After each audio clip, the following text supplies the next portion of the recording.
खांद्यावर 5 वाजतो. सोपे नाही महाराज ते.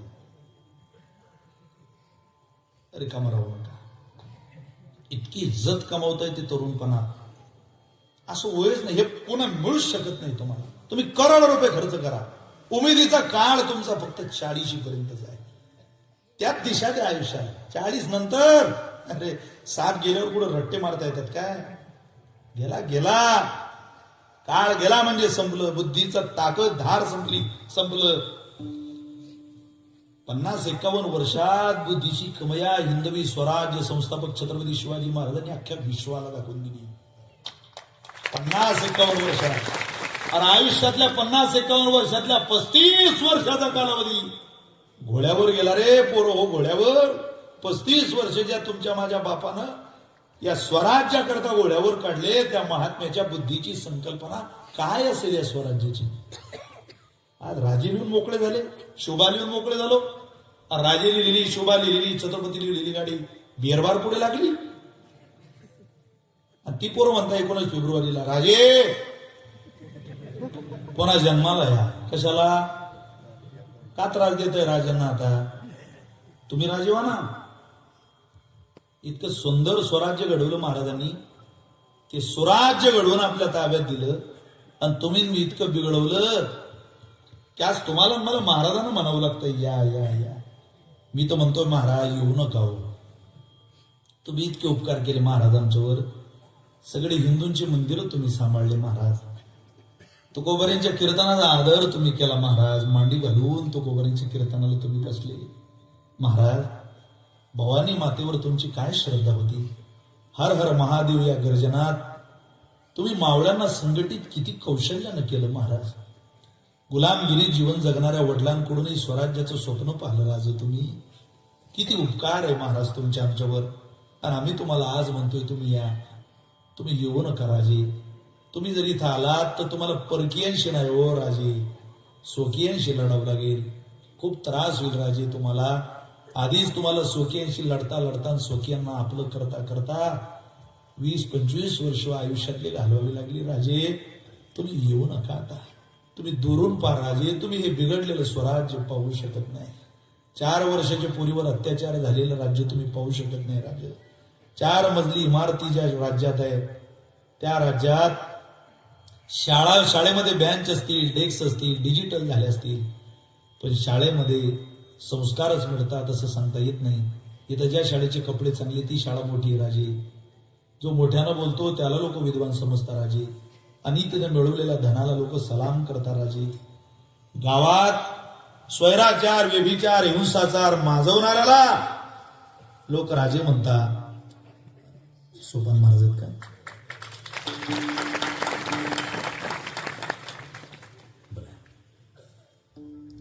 राजेंचाच विषय चालले. राजा आल्यावर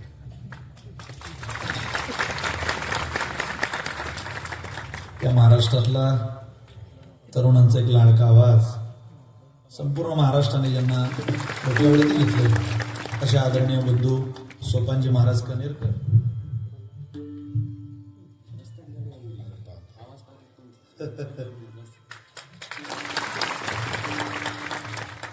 कार्यक्रमाच्या निमित्तानं आले आणि त्यांना बघा कार्यक्रम चालू दिसला. बंधू आहे मोर्शी, त्यांचं गाव आहे अमरावती. मी गेलो होतो त्यांच्याकडे कथेला. 7 दिवस कथा केली. त्यांचे वडील उत्तम कीर्तनकार आहे आणि ते स्वतः उत्तम वारकरी संप्रदायाचे प्रचारक आहे. स्वतः कीर्तनकार आहे आणि व्याख्याते सुद्धा आहे. चला आनंद आहे. वारकरी संप्रदायाची विशालता आहे.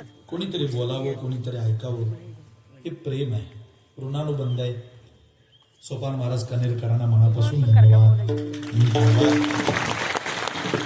गावकऱ्यांच्या वतीनं सुद्धा तुम्हाला धन्यवाद. कशाला म्हणता राजेंना तुम्ही या. पुन्हा जर ते आले तर आपल्या मावळ्यांची सोडवता माझ्या राजाचं अर्ध आयुष्य निघून जाईल. कशाला बोलवायचं राजेंना. आता तुम्ही राजे व्हा. मराठे शूरवीरान निकामा स्वस्त का बसला खोनी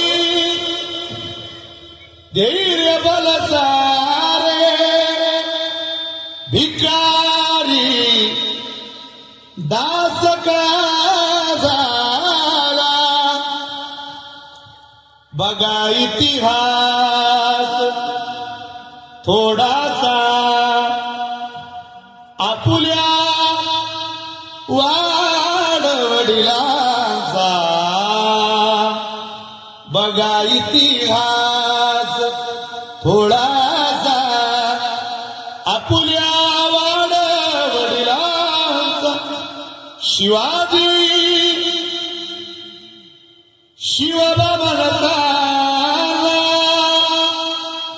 रायगडी छत्रपती झाला मराठे शूरवीरानो निकामा स्वतःचा बदला निकामा स्वतःचा बदला मराठे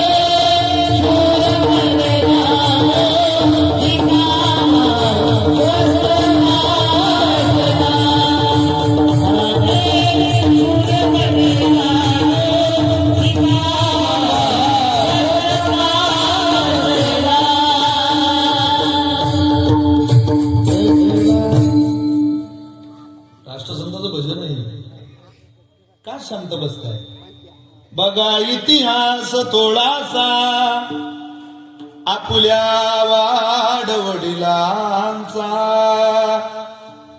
अरे आपण ज्याच्या पोटी पैदा झालो आपण सिंहाची पोल आहे मोठ्याची पिलं आपण रिकामा का ठेवू तिला ती ज्यांनी रिकामी ठेवली त्यांना त्रास देते ज्या दिशेला ती गेली ना अहो बघा तुम्ही काय काय घरात पैसा खूप आहे पण 11 वाजेला घरी आलेल्या लोकलच्या ट्रेनने गडबडीत धावपडीत जीवन जगणाऱ्या नवऱ्याला ज्या वेळेला बायको दारात घ्यायला जाते त्यावेळेला दार उघडताना 11 वाजेपर्यंत कष्ट करणाऱ्या नवऱ्याकडे पाहताना संशयाच्या नजरेनं बाई पाहते सुख राहील का घरात जिथं बुद्धी संशयात नांदायला गेली 4 दिवस माहेरामध्ये राहिलेल्या बायकोला 5व्या दिवशी जर नवरा संशयाच्या नजरेनं पाहत असेल सुख नांदे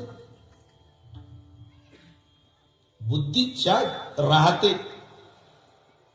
बुद्धी जे खाते बुद्धीला अन्न चांगलं मिळालं की ती सतेज राहते म्हणून अधमाच्या अन्ना खादेलिया की जेव म्हणा बुद्धी ज्या काळात राहते तो काळ बुद्धीवर प्रभाव करतो म्हणून काळ सारावा चिंतने एकांतवासी किंवा चिंतने सरेतो धन्य धन्य काळ बुद्धी ज्या वातावरणात राहिली वातावरणात एखादं पाखरू राहिलं दारात पक्षी जातीचे ते चढे प्रेम पक्षी बोले राम राम तुकोबराय म्हणतात वारकऱ्याच्या दारातला पोपट सुद्धा मिठू मिठू मिठू मिठू राम राम राम राम म्हणतो त्याच्यावर झालेला प्रभाव येतो त्याच्या बुद्धीला तुम्ही चांगलं डोळ्याला दाखवा पहा किती तल्लक माणसाची बुद्धी तयार होते काही लोकांना एखादा प्रश्न विचारा सपकन उत्तर प्रश्न सांगायच्या अगोदर उत्तर काही वेळेला प्रश्न तिथंच असतो उत्तरही तिथंच असतं पण बुद्धीला जंग चढलेला असतो एक हाफम्याळ एक फुलम्याळ दोघीची बाजारात भेट झाली तो हाफम्याळ ते फुलम्याळले म्हणे राम राम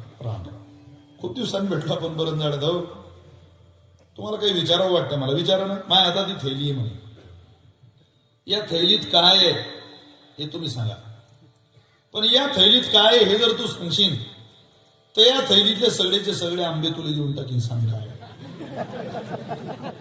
तरी तो डोकं खाजू काय असेल तर म्हणे जाऊ दे सोपं सांगतो या थैलीत किती आंबे हे कधी सांगशील तर 12चे 12 देऊन टाकीन आता किती कठीण आहे आता यांच्या बुद्धीनं कधी काय शोधरावं मार बुद्धीला धार लागते ना मी डीएडला औरंगाबादला होतो संभाजीनगर मला आठवतं आम्हाला मानसशास्त्र विषयाला काही नोट्स सोडवायला दिल्या होत्या त्यामध्ये 3 गुणांकरता एक प्रश्न होता खाली दिलेल्या वाक्यांमधून काही शब्द वजा करून एक अर्थपूर्ण वाक्य तयार करा गुण 3 वाक्य असं होतं जंगल आहे जंगलात कोल आहे नदी नदीला पूर आहे मुलगा पाठीवरती ची नावाचं अक्षर लिहितोय आणि आंब्याच्या झाडाखाली बाई बसलेली काही कोणाला कळत नव्हतं मलाही कळत नव्हतं काय असेल बाबा, जंगल आहे जंगलात कोल आहे, नदी नदीला पूर आहे, मुलगा पाठीवरती ची नावाचं अक्षर लिहितोय, आंब्याच्या झाडाखाली बाई बसलेली, कळत नव्हतं. ज्यावेळेला त्यांनी ते कोड सोडवलं त्यावेळेला त्यांनी सांगितलं तुमच्या बुद्धीची ग्रास्पिंग पॉवर घेण्याची क्षमता किती आहे, त्याकरता प्रश्न आम्ही 3 गुणांकरता टाकला होता. मग काय उत्तर आहे त्याचं त्यांनी दिलेलं आहे. जंगल आहे जंगलात कोला आहे, ज्या अर्थी जंगलातला कोला दाखवला त्या अर्थी जंगल वजा करा, कोला घ्या, कोला लिहिलं. नदी आहे पण नदीला पूर आहे, नदी वजा करा, पूर घ्या, कोल्हा पूर. मुलगा पाठीवरती ची नावाचं अक्षर लिहितोय, जसंच्या तसं घ्या, कोल्हा पूर ची. आंब्याच्या झाडाखाली बाई बसलेली, कोल्हा पूर ची आंबा बाई.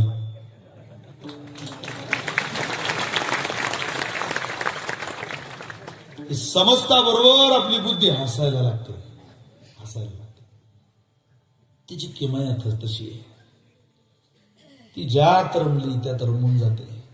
तुकोबारे म्हटले कदा नकोसो तिला विनाशाकडे नेऊ नको, दुर्बुद्धी ते म्हणून त्या बुद्धीला दुर्बुद्धी होऊ देऊ नको. ती दुर्बुद्धीच्या दिशेने गेली की आम्हाला त्रास होईल. म्हणून तुकोबारांनी वेळोवेळी आपल्या इंद्रियाला शिकवलं, बुद्धी सतेज राहण्याकरता वाणीला शिकवलं, कानाला शिकवलं.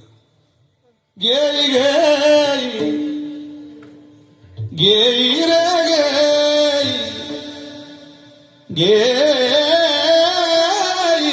गेई रे राम, ओ गेई गेई माझे वाच, गेई गेई माझे वाचे ओढना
अडकावा.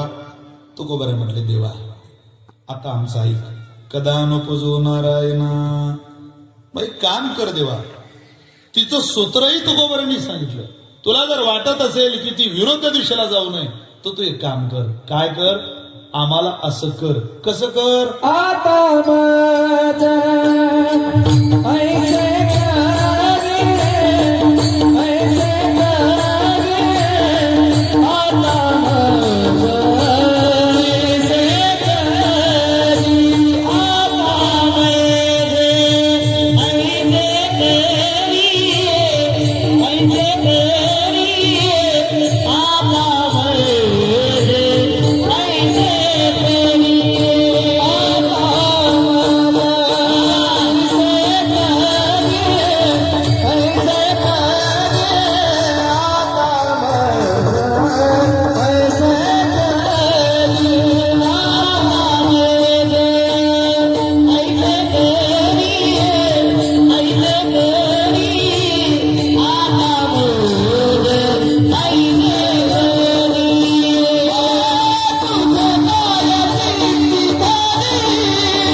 काय घाबरतात आम्हाला नीट केलं तुम्ही काय घाबरता बाकी ना काय कोणाला घाबरायचं शिल्लक राहत काय बेंडकी असेल बेंडकीला कुठं घाबरायचं असतं काय राव तुम्ही असू द्या इकडे लक्ष द्या विठाला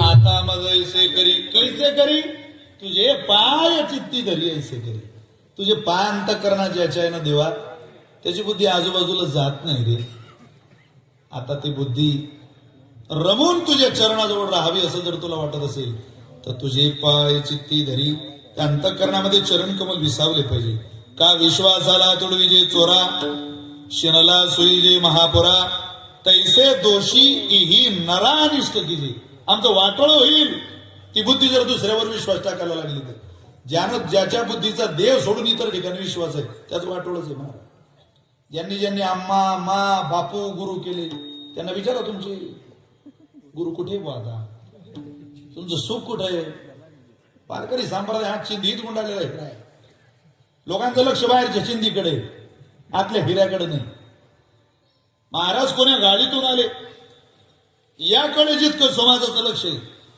त्यापेक्षा ते कीर्तनात उपक्रम उपसमार ओव्या प्रमाण श्लोक कोणते म्हणताय याकडे कीर्तनात ऐकणाऱ्या श्रोत्यांचं लक्ष काय करणार चिंधीत गुंडाळलेला हिरा आहे पण चिंतीत पाहतात लोक हिरा पाहत नाही काही माणसं आमची पाहत राहतात सांगा भाऊ काहीतरी काय सांगू आमचं स्थळ अजून आम्हाला सुचून नाही राहिलं तुला काय सांगू नाही काहीतरी सांगा काय ताले मी 4:30-5:45 एक दिवस घरी पोहोचून राहिलो आणि माझ्या चुलत भावानं माझी गाडी थांबवली मी झोपलेलो मागं तो शेतात होता आता काच वाजवला विशाल खाली अरे म्हटलं झोपू दे काय खाली तो म्हटलं शेतात आलाय का म्हणे काय झालं लय वाईट झालं रे म्हणे आपल्या गावात म्हटलं काय झालं लयच वाईट झालं म्हणे अरे म्हटलं लवकर सांग काय झालं आणि पण घटना वाईट आहे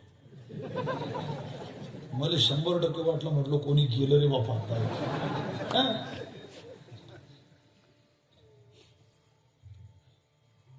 म्हटलं झालं काय तू ते सुदामबाला ओळखतो म्हणून ओळखतो म्हणून त्यांनी रात्री बोर घेतला म्हणजे त्यांच्या शेतात सुदामबो काळजी करू नका बरं तुम्हाला पाठवणार नाही लवकर एवढं त्यांनी रात्री बोर घेतला म्हणजे त्यांच्या शेतात मग चांगलं झालं म्हटलं बोर लोहेच पाणी लागलं रे म्हणे बापा बापा एवढं पाणी मी जेवलो नाही म्हणे गळ्या रात्री अरे असं पाणी ओढे उडले त्या मशीनवर यायला कुठे पाणी म्हणता का म्हणे बापा अरे म्हटलं आपल्या गावातल्या का माणसाला पाणी लागलं चांगलं झालं हो वारे तो करतून पाणी तेल लागून राहिलं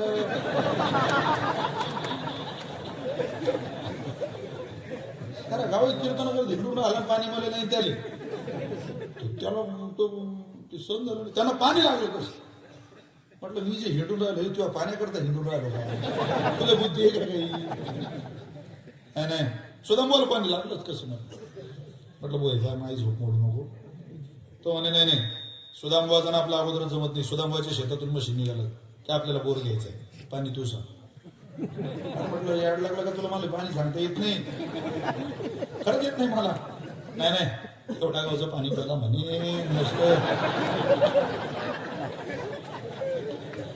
जी नीट जगू देत नाही जिच्या वाचून जगता येत नाही तिचं नावच भावकी मी सांगा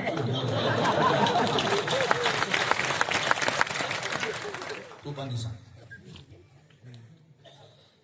म्हटलं पाणी नाही येत भोमन सांगता त्यानं हळद अक्षत बुक्का नारळ सगळं घरून आणलं त्यानं ते नारळ ठेवलं पाणी सांग आणि म्हटलं ऐक नाही पाणी सांग म्हटलं खरंच येत नाही आणि आपला ड्राय एरिया आहे मला वाटत नाही म्हटलं बा आपल्या ड्राय एरियात कुठे एखाद्याला लागलं तर लागलं पाणी नाही आहे इकडे त्यानं खिशात हात घातला 500च्या 50 नोटा त्या नारळावर ठेवल्या आता पाणी सांग त्याला म्हटलं आता मला थोडे थोडे पाण्याची झरी दिसायला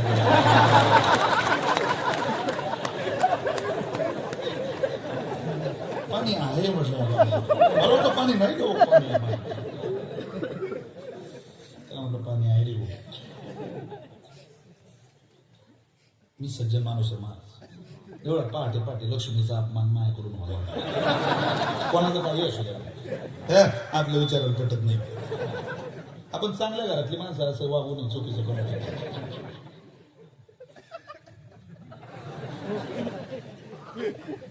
मी ते नारळ हातात घेतलं. महत्वाच्या वेळेला हसू नका माणसं जाऊ समजा तर एक तर पाणी पाहायचं काय माहिती कोणी ढोकायला गेला तर मग ताण होईल.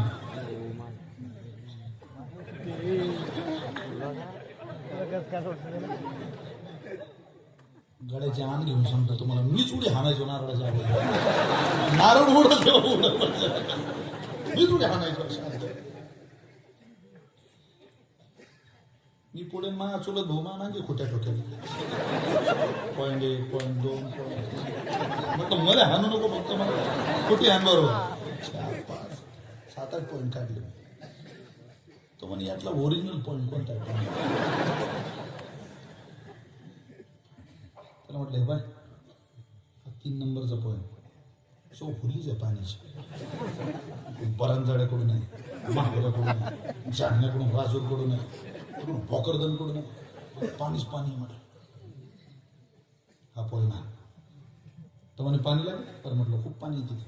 तो म्हणे विशाल नुसतं पाणी नाही पाहिजे असा पॉईंट सांग की सुदांबाचा पॉईंट हाणता आला पाहिजे.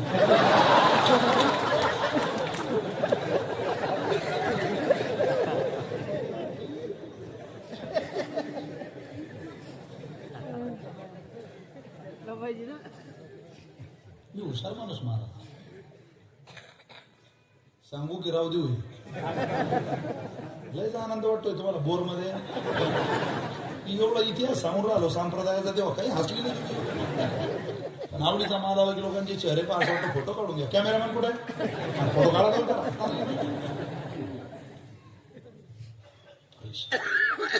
त्याला म्हटलं पाणी आहे इथं पण एक गट आहे काय 3000 फूट बोर करावं लागते म्हटलं. आई सांगून राहिला म्हणे 3000 फूट कोणी बोर करते म्हटलं पाणीच तेवढ्या खाली. पण सुदांबाले थेंब राहिला तर आपलं नाव बदलून ठेवतो म्हटलं. त्यानं बोटावर हिशोब केला ना हो. सोयाबीनची 2.5 कापसाचं 1.5 1.5 4 समजा तूर नाही म्हटली तरी 7 सव्वा 7च्या भावाने 20 पोते काय तूर होणार नाही. 7 दुनी 14 1,40,000 ते 4 1 5 40 5,40,000 गेले. जर फुल चार्जिंग करून 1-2 दिवस तिकडे पाठवली तर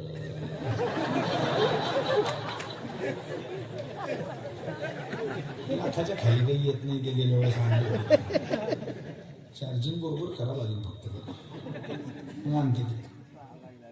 तो म्हणे बा मी करतो.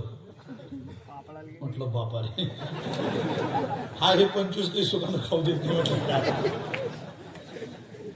फक्त मला असं वाटतं म्हणे मशीन शेतात आलं की तू थांब. मशीन आलं बोर चालू झाला 1000 फूट बोर झाला. डॉक्टर साहेब नुसता फुटून पॉइंट आपला होता. जे आवाज करायचा मशीन काहीच करावं लागलं. मा चुलत भाऊ म्हणे काही नाही अजून माणूस असंच करते पाणी लागलं नाही. त्याच्यापेक्षा दुप्पट मी घाबरेलो होतो बरं. पण मी मला दाखवलं त्याला. त्याला म्हटलं खाली जाऊ दे खरं पाणी खाली जाऊ दे. 2000 फूट बोर झाला नुसता फुट. ते आंध्रातलं पोरग पाणी प्यायला झाडा खाली. आणि मी त्याला म्हटलं बंदे अरे क्या कंडीशन है होल की. तो म्हणे महाराज ये तो पूरा का पूरा ऐसा ही जाने वाला है. देवा मी लोकांना म्हटलं आता. मी त्याला म्हटलं हे 200 रुपये घे आणि तू तुझ्या काम सोड मला घरी नेऊन दे, नाही तर हा जीव घेईन ना. मी घरी आलो 3000 फूट माझ्या चुलत भावानं बोर केला, पाणी नाही. मी झोपून आलो घरी. सगळे पैसे मोजून दिले. मशीन वावरातून बाहेर काढतो म्हणे आपल्या लवकर. पाणी लागलं नाही की माणूस चालू असं वाटतं की हे माझ्या वावरातून बाहेर कधी. मशीन निघाला तो माझ्या घरी आला. मी झोपेल. आई आई म्हणे भाऊ भला थकेल दिसून राहिला, तुला एक कप चहा देऊ का करू. हा आमची आई आता बिचारी तिने चहा करून दिला. माझ्या चोलत भावाची अशी कप बशी आहे. मग हे म्हणे तुला झालं काय. तो म्हणे मला विशाल नावाचा रोग झाला.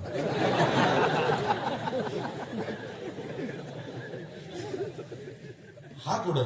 मग हे म्हणे तू झोपेल. तो माझ्या जवळ आला. तू झोपेल खरंच. अंगावर घेऊ. बरं म्हणे आपलं तुझ्या घरी शेवटचं जेवण आहे. फक्त मी तुला एवढं सांगायला आलो, तुला असं कोणच सांगेल नसेल. तुझ्या सत्यानाश होईल. मला कोणाला म्हणे तुझ्या सत्यानाश होईल. म्हटलं मा होईन तेव्हा होईल.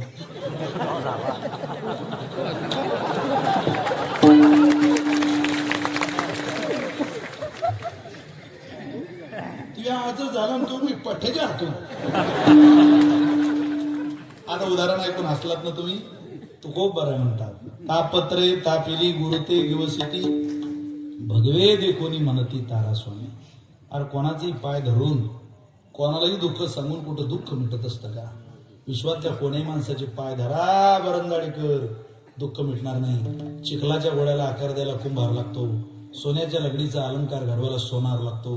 आणि बिघडलेली बुद्धी बिघडलेलं जीवन सुखात नेण्याला केवळ परमात्म्याचा आशीर्वाद लागतो, कृपा लागते. त्याच्या दिशेकडे चला. ज्या दिवशी आपण त्याच्या दिशेकडे जाऊ आपल्या जीवनात क्रांतिकारक बदल झाल्याशिवाय राहणार नाही. तुकोबारे म्हटले देवा आम्हाला माहिती आहे आमचा बदल होईल, पण ऐसे करी तुझे पाय चित्ती तरी. कोणाचे पायाचा आश्रय घेऊ देऊ नको. तुझ्याच पायाचा आश्रय चित्तामध्ये असला पाहिजे. आता मग ऐसे करी देवा उपजला भाव तुमचे कृपे सिद्धी जाओ. आमची बुद्धी विवेकात नांदावी हे सुद्धा तुझ्याच कृपेने आम्हाला वाटायला लागलं. आणि तू जर कृपा केली नाही तर आमचं वाटोळ होईल ना. अंतःकरणात निर्माण झालेली सद्भावना तुझी. संपलंय कीर्तन. ही तुझी भावना आहे. आणि तुझ्या भावनेनं जर सद्वासना उत्पन्न झाली असेल तर ती पूर्ण करण्याची जबाबदारी देवा तुझी आहे. उपजला भाव तुमचे कृपे सिद्धी जाओ. आता मग ऐसे करे तुझे पाय चित्ती धरी. 3 चरणाचा भाव सरळ सरळ सांगितला. 1 चरण एका मिनिटात सांगतो. चालीला न म्हणू देता तुमची सगळ्यांची माफी मागून. कारण मला माहितीये पिंगळा म्हटल्याशिवाय काही कीर्तन झाल्यासारखं तुम्हाला वाटणार. त्यामुळे ते महाराष्ट्रानं डोक्यावर घेतलेलं भजन आहे. मला एका जणाने आज फार चांगलं सांगितलं. सुज्ञ वारकरी संप्रदायातलं व्यक्तिमत्व आहे. ते म्हटलं विशालभाऊ मला वाटत नाही याच्या अगोदर इतकं वादळ कोणी भजनाचं निर्माण झालं असं महाराष्ट्रात. ही जर झालं असेल तर ती मुक्ताबाईची कृपा आहे. आपण म्हणत राहायचं, गात राहायचं, लोकांना आनंद द्यायचा, आपण आनंद घ्यायचा. संतान सांगतायत त्या दिशेला जावं. जर हा भाव तुमच्या कृपेने उत्पन्न झाला आणि तो पुढे गेला तर तुम्ही जे आम्हाला आमच्या बुद्धी करता दान दिलं त्याच्या पलीकडे आमच्या जीवनात दुसरं दान नसेल. तुका म्हणे आता लाभ नाही या परता. आता मग ऐसे करी तुझे पाय चित्ती धरी. याच्यापेक्षा दुसरा लाभच जीवनात असणार नाही आणि तो लाभ आम्हाला मिळावा. 7व्या दिवशीची कीर्तन सेवा आहे. जागराच्या दिवशी 7 दिवस पारायण केलं देवा आम्ही. आज तुला आमची प्रार्थना आहे. तू का म्हणे आता एवढा लाभ आमच्या पदरात घाल की पुढच्या वर्षाच्या उत्सवापर्यंत आमची बुद्धी परमार्थी साधनेत रममान होऊ दे. आता मग ऐसे करी तुझे पाय चित्ती धरी. ती रममान झाली तर आनंद आहे. आणि नसेल रममान होत तर परिणाम आहे. काय परिणाम? थोडा घेणं निघू द्या.